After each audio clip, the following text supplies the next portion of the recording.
Neat mop-up round ಅಲ್ಲಿ ಕರ್ನಾಟಕದಲ್ಲಿ ಎಷ್ಟು ಸೀಟ್ಗಳಿದಾವೆ ಎಲ್ಲ ಮಾಹಿತಿಯನ್ನ ಹಿಂದಿನ ವಿಡಿಯೋದಲ್ಲಿ ತಿಳ್ಕೊಂಡಿದ್ದೇವೆ. ಈಗ ಆ ಒಂದು ಸೀಟ್ಗಳಿಗೆ ಎಷ್ಟು ಕಟ್ ಆಫ್ ನಿಲ್ತದೆ ಎಂಬುದನ್ನ ಈ ಒಂದು ವಿಡಿಯೋದಲ್ಲಿ ತಿಳ್ಕೊಳ್ಳೋಣ.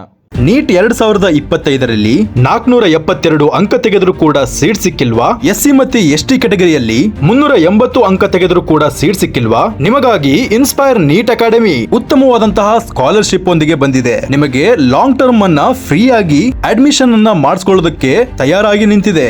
ಮತ್ತೆ ಕೆತಡ ನಿಮ್ಮ MBBS ಕನಸನ್ನು ಇನ್ಸ್ಪೈರ್ ನೀಟ್ ಅಕಾಡೆಮಿಯೊಂದಿಗೆ ನನಸು ಮಾಡಿಕೊಳ್ಳಲು ಈಗಲೇ ಅಡ್ಮಿಷನ್ ಮಾಡಿಕೊಳ್ಳಿ. ಕೆಳಗೆ ಕಾಣಿಸುತ್ತಿರುವಂತಹ ವಾಟ್ಸ್ಆಪ್ ನಂಬರಿಗೆ ಕಾಂಟ್ಯಾಕ್ಟ್ ಮಾಡಿ. ಮೊದಲಿಗೆ ಜನರಲ್ ಕ್ಯಾಟಗರಿಯನ್ನು ಕನ್ಸಿಡರ್ ಮಾಡೋಣ.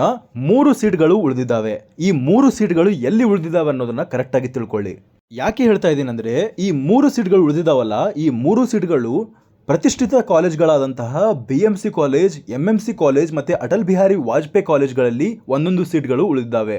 ಇಂತಹ ಟಾಪ್ ಮೋಸ್ಟ್ ಗೋರ್ಮೆಂಟ್ ಕಾಲೇಜ್ನಲ್ಲಿ ಈ ಒಂದು ಸೀಟ್ಗಳು ಉಳಿದಿರೋದ್ರಿಂದ ಇದರ ಕಟ್ ಆಫ್ ಇದೆಯಲ್ಲ, ಇದರಲ್ಲಿ 73,000 74,000 ಬರೋದಿಲ್ಲ.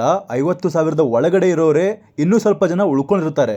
ಅಂತಹ ವಿದ್ಯಾರ್ಥಿಗಳು ಈ ಒಂದು ಸೀಟ್ಗಳನ್ನು ತೆಗೆದುಕೊಳ್ಳುವಂಥ ಸಾಧ್ಯತೆ ಇರ್ತದೆ. ಆದ್ರಿಂದ ಜನರಲ್ ಕ್ಯಾಟಗರಿಯಲ್ಲಿ ಯಾರ್ಯಾರು ಪಾರ್ಟಿಸಿಪೇಟ್ ಮಾಡ್ಕೊಳ್ಬೇಕು ಅಂತ ಅನ್ಕೊಂಡಿದ್ದೀರಿ, ಲಾಸ್ಟಲ್ಲಿ ಇರ್ತೀರಿ, ಅಂಥವರಿಗೆ ಬೈ ಲಕ್ ಆಗಿ ಕೂಡ ಅಲಾಟ್ ಆಗ್ಬೋದು ಈ ಕಾಲೇಜ್ಗಳಲ್ಲಿ. ಆದರೆ ಮುಖ್ಯವಾಗಿ ನಾನು ನೋಡಿರುವಂತಹ ಪ್ರೀವಿಯಸ್ ಇಯರ್ನ ಕಟ್ ಆಫ್ ಅನ್ನು ನೋಡಿಕೊಂಡಾಗ ಮಾಪಪ್ ರೌಂಡಲ್ಲಿ ಈ 3 ಸೀಟ್ಗಳಿಗೆ ಬಹಳಷ್ಟು ಡಿಮ್ಯಾಂಡ್ ಇರುತ್ತದೆ. ಆದ್ದರಿಂದ ಕಟ್ ಆಫ್ ಅಲ್ಲಿ ಬಹಳಷ್ಟು ವೇರಿ ಆಗುವಂಥ ಚಾನ್ಸಸ್ಸು ನನಗೆ ಕಾಣಿಸ್ತಾ ಇಲ್ಲ. ಬಹಳ ವೇರಿ ಆದರೂ ಕೂಡ ಒಂದು 74,000ವರೆಗೆ ಕೂಡ ಬಂದರೆ ಬಹಳಷ್ಟು ಆಯ್ತದು.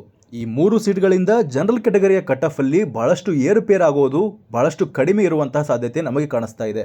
ಆದರೆ ವಿದ್ಯಾರ್ಥಿಗಳಲ್ಲಿ ನಾನು ಕೇಳೋದೇನೆಂದರೆ, ಯಾರೂ ಕೂಡ ಈ ಕಾಲೇಜ್ಗಳಲ್ಲಿ ನಮಗೆ ಸೀಟ್ ಸಿಗೋದಿಲ್ಲ ಅಂತ ಅನ್ಕೊಳ್ಬೇಡಿ. ಯಾಕೆ ಹೇಳ್ತಿದ್ದೀನಿ ಅಂದರೆ, ನಿಮಗೊಂದು ಎಕ್ಸಾಂಪಲ್ ಅನ್ನು ಕೊಡ್ತೇನೆ. 2022ರಲ್ಲಿ ಒಬ್ಬ ವಿದ್ಯಾರ್ಥಿ ಆಲ್ರೆಡಿ ಮಾಪಪ್ ರೌಂಡ್ಗೆ ಪಾರ್ಟಿಸಿಪೇಟ್ ಮಾಡಿದ್ದ, ಆದರೆ ಸೀಟ್ ಸಿಕ್ಕಿರಲಿಲ್ಲ. ಅವನ ರ್ಯಾಂಕ್ ಎಷ್ಟಿತ್ತಂದ್ರೆ 88 ಲಕ್ಷ ಆಗಿತ್ತು. ಅವನು ಸ್ಟ್ರೇ ವೇಕೆನ್ಸಿ ರೌಂಡಿಗೆ ಹೋಗಿರ್ತಾನೆ. ಅಲ್ಲಿ ಕೇವಲ ಒಂದೇ ಒಂದು ಸೀಟ್ ಉಳಿದಿರ್ತದೆ BMCಯಲ್ಲಿ. ಅವನು ಆ ಒಂದು ಕಾಲೇಜನ್ನು ಆಪ್ಷನ್ ಎಂಟ್ರಿಯಲ್ಲಿ ಹಾಕಿರ್ತಾನೆ. ಆ ಒಂದು ಟೈಮಲ್ಲಿ ಆಫ್ಲೈನಲ್ಲಿ ನಡೀತಾ ಇತ್ತು. ಆ ಒಂದು ಕಾಲೇಜನ್ನು ಅವನು ಕೇಳಿರ್ತಾನೆ. ಅವನ ರ್ಯಾಂಕ್ ಬೇಸಿಸ್ ಮೇಲೆ ಆ ಕಾಲೇಜ್ ಫಸ್ಟಿಗೆ ಅಲಾಟ್ ಆಗಿಬಿಟ್ಟಿದೆ. ಆ ಒಂದು ಸ್ಟ್ರೇ ವೇಕೆನ್ಸಿಗೆ ಬಂದವರಲ್ಲಿ ಅವನ ರ್ಯಾಂಕೇ ಫಸ್ಟ್ ರ್ಯಾಂಕ್ ಇದೆ. ಅವನು ಆ ಒಂದು ಕಾಲೇಜನ್ನು ಹಾಕೊಂಡಾಗ ಅವನಿಗೆ ಫಸ್ಟಿಗೆ ಸಿಕ್ಬಿಟ್ಟಿದೆ. ನೀವೇ ಥಿಂಕ್ ಮಾಡಿ, 88,000ಕ್ಕೆ ಎಲ್ಲಾದರೂ ಈ BMC ಕಾಲೇಜಲ್ಲಿ ಸೀಟ್ ಸಿಗುತ್ತಾ? ಅದು ಕೂಡ ಜನರಲ್ ಕ್ಯಾಟಗರಿಯಲ್ಲಿ ಸಿಗುತ್ತಾ? ಚಾನ್ಸೇ ಇಲ್ಲ ಅಲ್ವಾ? ಆದರೆ ಆ ವಿದ್ಯಾರ್ಥಿಗೆ ಬೈ ಲಕ್ ಆಗಿ ಸಿಕ್ಕಿದೆ. ಆದ್ದರಿಂದ ಹೇಳ್ತಾ ಇರೋದು, ಈ mop-up round, stray vacancy round ಬಹಳಷ್ಟು ಲಕ್ ಮೇಲೆ ಡಿಪೆಂಡ್ ಆಗಿರ್ತದೆ. ಯಾರಿಗೆ ಬೇಕಾದರೂ ಕೂಡ ಸೀಟ್ಗಳು ಹತ್ತುವಂಥ ಸಾಧ್ಯತೆ ಇರ್ತದೆ. ಆಲ್ರೆಡಿ ನಾನು ಒಂದು ವಾಕ್ಯವನ್ನು ಹೇಳಿದ್ದೆ, ಯುದ್ಧದಲ್ಲಿ ನಾವು ಗೆಲ್ತೇವೋ ಸೋಲ್ತೇವೋ ಅನ್ನೋದು ಸೆಕೆಂಡರಿ ಆಗಿರ್ತದೆ. ನಾವು ಯುದ್ಧದಲ್ಲಿ ಪಾರ್ಟಿಸಿಪೇಟ್ ಮಾಡ್ತಾ ಇದ್ದೇವೆ, ಯುದ್ಧದಲ್ಲಿ ನಾವು ಗೆಲ್ಲೋ ಸಲುವಾಗಿ ಹೋರಾಡ್ತಾ ಇದ್ದೇವೆ ಅನ್ನೋದು ಬಹಳಷ್ಟು ಮುಖ್ಯವಾಗಿರ್ತದೆ. ಯುದ್ಧವನ್ನು ಅರ್ಧಕ್ಕೆ ಬಿಟ್ಟು ಹೋಗೋದು ಸರಿಯಲ್ಲ. ಆದ್ದರಿಂದ ಮಾಪಪ್ ರೌಂಡನ್ನು ಪೂರ್ತಿಯಾಗಿ ಮುಗಿಸ್ಕೊಳ್ಬೇಕು. ಸ್ಟ್ರೇ ವೇಕೆನ್ಸಿ ರೌಂಡ್ ಇದ್ದರೆ ಸ್ಟ್ರೇ ವೇಕೆನ್ಸಿ ರೌಂಡಲ್ಲೂ ಪಾರ್ಟಿಸಿಪೇಟ್ ಮಾಡಬೇಕು. ಎಲ್ಲಿಯ ತನಕ ಇರ್ತದೋ ಅಲ್ಲಿ ತನಕ ನಾವು ಪಾರ್ಟಿಸಿಪೇಟ್ ಮಾಡ್ತಾ ನೋಡ್ಕೊಳ್ಬೇಕಾಗುತ್ತೆ. ಆ ವರ್ಷ 88ಕ್ಕೆ ಸಿಕ್ಕಿರುವಂಥ ಸೀಟು ನಿಮಗೆ ಸಿಗಬಾರ್ದು. ಇದಾದ ಮೇಲೆ GMR ಅಲ್ಲಿ ಕೂಡ ಒಂದು ಸೀಟ್ ಉಳಿದಿದೆ. ಲಾಸ್ಟ್ ಅಲಾಟೆಡ್ ಆಗಿದ್ದು 84,735ಕ್ಕೆ ಅಲಾಟ್ಮೆಂಟ್ ಆಗಿದೆ. ಈ GMR ಕ್ಯಾಟಗರಿಯಲ್ಲಿ ಒಂದು ಸೀಟ್ ಇರೋದ್ರಿಂದ ಯಾರಾದರೂ ವಿದ್ಯಾರ್ಥಿ 84,000ದಿಂದ ಮೇಲ್ಗಡೆ ಒಬ್ಬ ವಿದ್ಯಾರ್ಥಿ ಇದ್ದರೂ ಕೂಡ ಅವನಿಗೆ ಅಲಾಟ್ಮೆಂಟ್ ಆಗುವಂಥ ಸಾಧ್ಯತೆ ಇರ್ತದೆ. ಆದ್ದರಿಂದ ಈ ಒಂದು ಸೀಟ್ಗಳಿಗೆ ಬಹಳಷ್ಟು ವಿದ್ಯಾರ್ಥಿಗಳು ಪಾರ್ಟಿಸಿಪೇಟ್ ಮಾಡ್ತಿರ್ತಾರೆ. ಯಾರಾದರೂ ಕೂಡ ಈ 84,735ಕ್ಕೆ ನಿಯರ್ ಬೈ ಇರ್ತಾರೋ ಅಂಥವರಿಗೆ ಸಿಗುವಂಥ ಚಾನ್ಸಸ್ಸು ಇರುತ್ತದೆ. 3A 3B 2Bಯಲ್ಲಿ ಯಾವುದೇ ಒಂದು ಸೀಟ್ಗಳು ಇಲ್ಲ. ಅಂತಹ ವಿದ್ಯಾರ್ಥಿಗಳು ಜನರಲ್ಗಾಗಿ ಪಾರ್ಟಿಸಿಪೇಟ್ ಮಾಡ್ಬೋದಾಗಿರುತ್ತೆ. ಆದರೆ ಜನರಲಲ್ಲಿ ಉಳಿದಿರುವಂಥ ಸೀಟ್ಗಳು 3 ಆಗಿದ್ದಾವೆ. ಅದು ಕೂಡ ಟಾಪ್ ಮೋಸ್ಟ್ ಕಾಲೇಜ್ಗಳಲ್ಲಿ ಇದ್ದಾವೆ. ಈಗ SCG ಕ್ಯಾಟಗರಿಯಲ್ಲಿ ನೋಡೋಣ. SCG ಕ್ಯಾಟಗರಿಯಲ್ಲಿ 6 ಸೀಟ್ಗಳು ಉಳಿದಿದ್ದಾವೆ.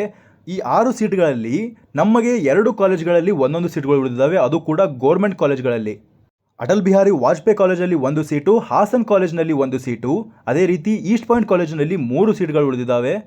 ಹಾಗೆ ಇನ್ನೊಂದು ಪ್ರೈವೇಟ್ ಕಾಲೇಜ್ನಲ್ಲಿ ಇನ್ನೊಂದು ಸೀಟ್ ಉಳಿದಿದೆ. ಟೋಟಲ್ ಆಗಿ 6 ಸೀಟ್ಗಳು ಉಳಿದಿದ್ದಾವೆ. ಈ ಒಂದು ಸೀಟ್ಗಳಿಗೂ ಕೂಡ ಯಾರು 2,30,000 ಒಳಗಡೆ ಇದ್ದೀರೋ ಅವರೆಲ್ಲರೂ ಕೂಡ ಪಾರ್ಟಿಸಿಪೇಟ್ ಮಾಡಿ. 2,32,000 ಇದ್ದರೂ ಕೂಡ ನೀವು ಪಾರ್ಟಿಸಿಪೇಟ್ ಮಾಡಿ, ನಿಮಗೆ ಸಿಗುವಂಥ ಚಾನ್ಸಸ್ಸು ಇರ್ತದೆ. ಆದ್ದರಿಂದ 2,32,000 2,33,000 ಇದ್ದರೂ ಕೂಡ ನೀವು ಪಾರ್ಟಿಸಿಪೇಟ್ ಮಾಡಿ. ಬೈ ಲಕ್ ನಿಮಗೆ ಅಲಾಟ್ಮೆಂಟ್ ಆದರೂ ಕೂಡ ಆಗಬಹುದು. ಆದ್ದರಿಂದ ಈ ಒಂದು ಸೀಟ್ಗಳಿಗೆ ಪಾರ್ಟಿಸಿಪೇಟ್ ಮಾಡೋದನ್ನು ನೀವು ಬಿಡೋದಕ್ಕೆ ಹೋಗಬೇಡಿ. ನಿಮ್ಮ ರ್ಯಾಂಕ್ ಈ ಒಂದು ರ್ಯಾಂಕಿಗೆ ಆಸುಪಾಸಲ್ಲಿ ಇದ್ದರೆ ಖಂಡಿತವಾಗಿ ಆಪ್ಷನ್ ಎಂಟ್ರಿಯನ್ನು ಮಾಡಿಕೊಳ್ಳಿ. ಮುಂದಿನ ಕೆಟಗರಿ SCH ಕೆಟಗರಿ. SCH ಕೆಟಗರಿಯಲ್ಲಿ ಒಂದು ಸೀಟ್ ಉಳಿದಿದೆ ಹೈದರಾಬಾದ್ ಕರ್ನಾಟಕದಲ್ಲಿ, ಅದು ಕೂಡ 2,28,162. ಇದು ಕೂಡ SCG ಕೆಟಗರಿಯಲ್ಲಿ ಎಷ್ಟು ಕಟ್ ಆಫ್ ನಿಂತಿತ್ತು ಅಷ್ಟೇ ಕಟ್ ಆಫ್ ನಿಂತಿದೆ. ಈ ಒಂದು ಕೆಟಗರಿಯಲ್ಲಿ ಕೂಡ ಒಂದು ಸೀಟ್ ಇರೋದ್ರಿಂದ ಯಾರಿಗೆ ಬೇಕಾದರೂ ಅಲಾಟ್ ಆಗ್ಬೋದು. ಯಾರು ಈ ಒಂದು ರ್ಯಾಂಕಿಗೆ ಆಸುಪಾಸಲ್ಲಿದ್ದೀರೋ ಅಂಥವರು ಈ ಒಂದು ಆಪ್ಷನ್ ಎಂಟ್ರಿಗಳನ್ನು ಮಾಡ್ಕೊಂಡ್ಬಿಡಿ. ಅಂದರೆ ಇಲ್ಲಿ ಒಬ್ಬರಿಗೆ ಮಾತ್ರ ಈ ಒಂದು ಲಕ್ ಇರ್ತದೆ ಈ ಒಂದು ಸೀಟನ್ನು ತೆಗೆದುಕೊಳ್ಳೋದಕ್ಕೆ. ಆದ್ದರಿಂದ ಯಾರ್ಯಾರು SCH ಕೆಟಗರಿಯಲ್ಲಿದ್ದೀರಿ ಅವರು ಈ ಒಂದು ಆಪ್ಷನ್ ಎಂಟ್ರಿಯಲ್ಲಿ ಈ ಒಂದು ಕಾಲೇಜನ್ನು ಹಾಕೊಂಡ್ಬಿಡಿ. SCRHನಲ್ಲಿ ಕೂಡ ಒಂದು ಸೀಟ್ ಉಳಿದಿದೆ, ಅವರು ಕೂಡ ಪಾರ್ಟಿಸಿಪೇಟ್ ಮಾಡ್ಬೋದು. ಇದು ಲಕ್ ಮೇಲೆ ಡಿಪೆಂಡ್ ಆಗ್ತದೆ. ಯಾರಿಗೆ SCRH ಇರ್ತದೋ ಅಂಥವರಿಗೆ ಒಂದು ಸೀಟ್ ಇದ್ದರೂ ಕೂಡ ಭಾಳಷ್ಟು ಕಟ್ ಆಫಲ್ಲಿ ಡ್ರಾಪ್ ಆಗುವಂಥ ಸಾಧ್ಯತೆ ಇರ್ತದೆ ಇಂತಹ ಕೆಟಗರಿಗಳಲ್ಲಿ. ST ಕೆಟಗರಿಯಲ್ಲಿ ಕೂಡ ಯಾವುದೇ ಒಂದು ಸೀಟ್ಗಳು ಸದ್ಯದ ಪರಿಸ್ಥಿತಿಯಲ್ಲಿ ಸೀಟ್ ಮ್ಯಾಟ್ರಿಕ್ಸಲ್ಲಿ ಇಲ್ಲ. ಸೀಟ್ಗಳು ನಿಮ್ಮ ಕೆಟಗರಿಗಳಲ್ಲಿ ಇಲ್ಲದೇ ಇದ್ದರೆ ಪಾರ್ಟಿಸಿಪೇಟ್ ಮಾಡೋದು ಕೂಡ ಅಷ್ಟೊಂದು ಅವಶ್ಯಕತೆ ಇರೋದಿಲ್ಲ. ಎಕ್ಸಾಂಪಲ್ ಆಗಿ ಹೇಳಬೇಕಂದ್ರೆ ನಿಮಗೆ ಜನರಲ್ ಕೆಟಗರಿಯ ಕಟ್ ಆಫ್ಗಿಂತ ಭಾಳಷ್ಟು ಒಂದು ಡಿಫ್ರೆನ್ಸ್ ಇರ್ತದೆ. ನೀವು ಜನರಲ್ ಕೆಟಗರಿಯ ಸೀಟ್ಗಳಿಗೆ ಪಾರ್ಟಿಸಿಪೇಟ್ ಮಾಡ್ತೀರಿ ಅಂದರೂ ಕೂಡ ನಿಮ್ಮ ರ್ಯಾಂಕ್ ಚೆನ್ನಾಗಿರಬೇಕಾಗ್ತದೆ. ಆದ್ದರಿಂದ STG ಕೆಟಗರಿಯಲ್ಲಿ ಸೀಟ್ಗಳು ಇಲ್ಲ ಅಂದರೆ ನಾವು ಆಪ್ಷನ್ ಎಂಟ್ರಿಯನ್ನು ಮಾಡೋದು ಅಷ್ಟೊಂದು ಅವಶ್ಯಕತೆ ಇರೋದಿಲ್ಲ.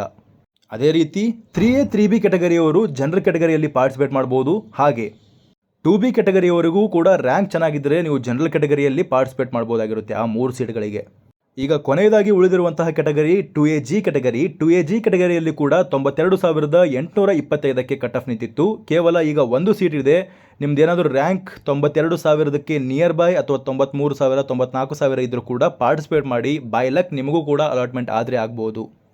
ಈ ಮಾಪ್ ಅಪ್ ರೌಂಡ್ ಇರ್ತದಲ್ಲ, ಇದು ಭಾಳಷ್ಟು ಲಕ್ ಮೇಲೆ ಡಿಪೆಂಡ್ ಆಗಿರ್ತದೆ.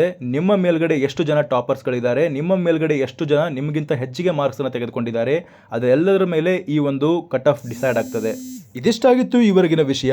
ಈ ವಿಷಯ ನಿಮಗೆ ಇಷ್ಟವಾಗಿದ್ದರೆ ಚಾನಲನ್ನು ಸಬ್ಸ್ಕ್ರೈಬ್ ಮಾಡ್ಕೊಳ್ಳಿ. ಹಾಗೆ ನಿಮ್ಮ ಫ್ರೆಂಡ್ಸ್ಗಳಿಗೂ ಈ ವಿಷಯವನ್ನು ಶೇರ್ ಮಾಡಿ. ಧನ್ಯವಾದಗಳು.